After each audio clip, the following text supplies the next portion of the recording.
Hello everyone and welcome to my top 10 albums of 2024 so far. Now the only rule before we start is that we can't have two albums by the same artist. Making it in barely at number 10 is Clancy by 21 Pilots. It's a great alt-pop indie rock album. It's not exactly what people wanted from 21 Pilots, but I don't think anyone is really too mad at what they got. I know this has had a lot of coverage, but I thought it was still worth mentioning because it is really quite good. It's an easy listen, you can just put it on.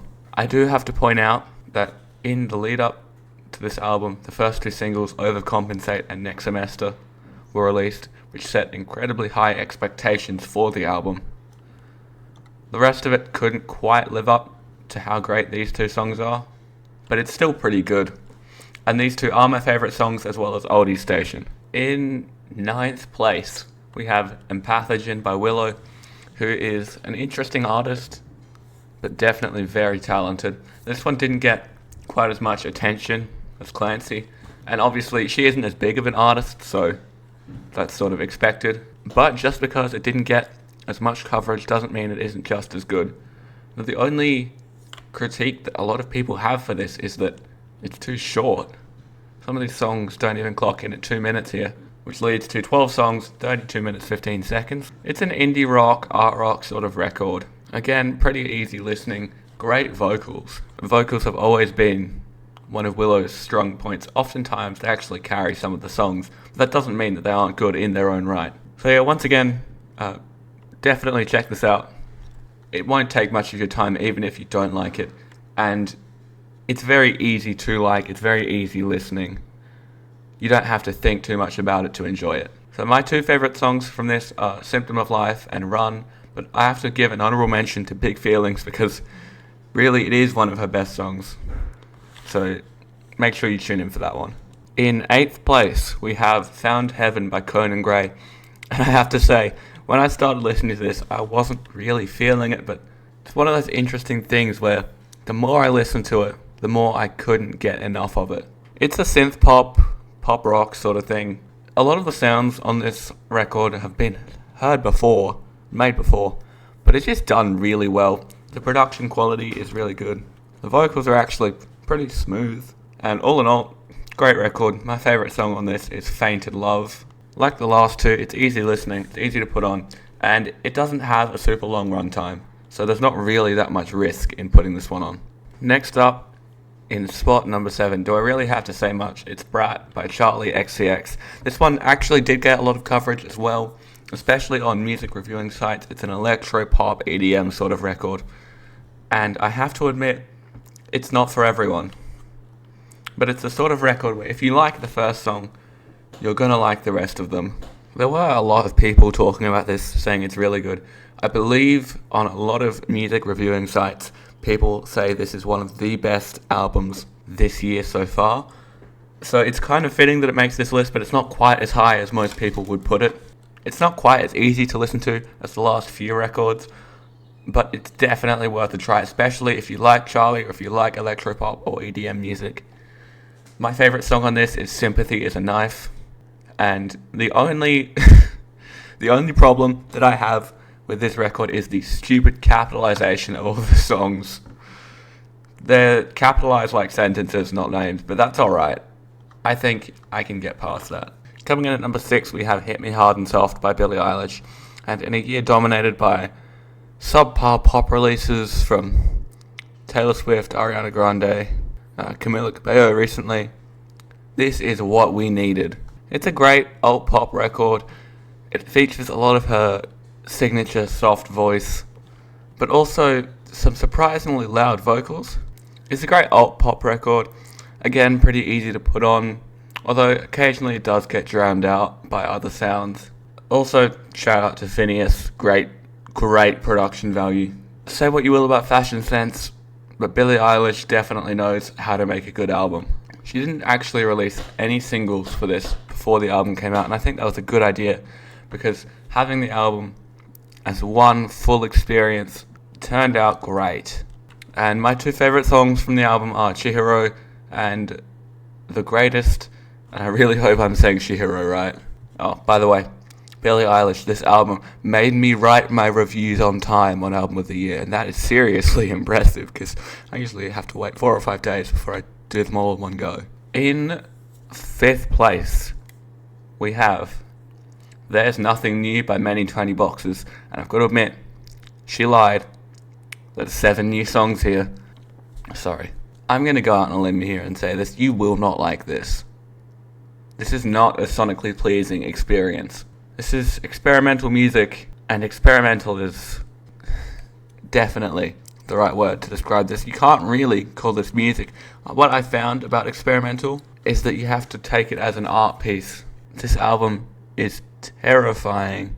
It would haunt my nightmares if I could remember it, because I sort of blocked it out of my brain. But that's the point. Like I said, I don't think you're going to like this if you come into this thinking, oh, this will be a great listen. Because it's grating. It's hard to digest. It's an incredibly heavy listen. But that's where the creativity shines. I have to say, Many Tiny Boxes, one of my favourite small artists. If you're into experimental music, I would suggest her self-titled first. But this is one of the best releases for me of this year. It's somewhere between experimental and deconstructed club, but I'm sure no one understands what that means. I don't really either. And my favourite tracks are 2, 3, 4, 5, and 7. In the number 4 position, we have Posthuman Next Gen by Bring Me the Horizon. This one also got a lot of coverage. It's somewhere between alternative metal and emo pop. And having those two genres being a coherent listen is something in of itself. A lot of the songs actually mix the two of them. You've got more emo pop songs like Die For You, more metal songs like Kool-Aid, but overall, great listen. It's very easy to get into. There's a lot of different styles of metal in this album as well. Like in Limousine, you've got more Deftones-esque, slow, grating metal. Kool-Aid is more metalcore. A Bullet With My Name On is somewhere in between. That's the beauty of this. Overall, pretty easy to get into, especially for metal. A very coherent listen. My favourite songs from this are Utopia, Kool-Aid, and NA. And I think, having a look at this, I'm going to have to pick up some of this merch. We now have our second metal album in a row. This is a lot heavier than Bring Me the Horizon. This is a much more intense metalcore record. Bordering on deathcore, actually, which is death metal combined with hardcore. This is not something that you just start if you don't particularly enjoy metal. Obviously you can, but you're much less likely to like it, but obviously you could. And overall, incredible listen. It only goes for 27 minutes, but I don't think that actually takes away, because you need time to breathe. It's so fast and intense that the short runtime actually helps it, because once it's done, you're like, oh. You actually take a breath of relief once it finishes, and that isn't a bad thing. The features on this kill it as well. Especially Poppy, which, I haven't liked these songs. Gotta be one of my favourite metal songs ever, Suffocate featuring Poppy. That is my favourite song off of the record as well as The Calm That Keeps You Awake. Now I was debating if I should have 3 metal albums on this list, but I really can't leave this out. Technically, it's an EP, but I will include it because it has 7 songs, and that's sort of how my rating system works on Album of the Year. If it has 7 songs or more, I will rate it. So this is The Death and Birth of an Angel by Falling With Scissors. It borders on experimental and pretty heavy metalcore. There's a little bit of mathcore, apparently, or so I'm told. I don't actually know what that is. Someone can tell me. The reason I say this is so experimental is tracks like this first one, which I'm not going to try and pronounce, there isn't really much to it. And the reason that there are tracks like this or the reason there's just silences sometimes, is because it's giving you room to breathe. Like the Knocked Loose album, this is even more intense, even shorter. It's so intense actually that it gives you room to breathe in the record. And I'm going to go out on a limb here and say, if you're not a metal fan, you will not like this. But if you want to listen to it, listen to some other metal first. I reckon that'll definitely help you out. This was released right at the start of the year, so it almost doesn't even make this list. But thankfully, it does, because I really wanted to get this out here. This is an incredible experimental metal record. My favourite two songs are Atrophy Angel and Tripping Wires. Before we get to number one, I just want to give out a couple of honourable mentions. The first one to Prelude to Ecstasy by The Last Dinner Party. Glam rock, indie rock sort of record. Ilion by Slift. I hope I'm saying that right. Which is a great heavy psych, space rock, progressive metal sort of record. Pretty heavy, goes for a long time, but still pretty good. And Lower Feeling by Rarity, which is a great album somewhere in between pop punk and hardcore. And at number one, we have Scattersun by Fax Gang and Paranol. Now honestly, I was debating where to put this. It could have been anywhere in the top 5. But I realised just how much I want to listen to this again. And I think that says enough for me. This album reaches into so many genres like noise pop, indie-tronica, hexed, glitch pop, shoegaze. It goes everywhere. And it returns with something every time. Like you see this here, number 7. It's a 10-minute song. Was not once bored by it. Even though this is not something that most people would usually listen to. I reckon most people would love this.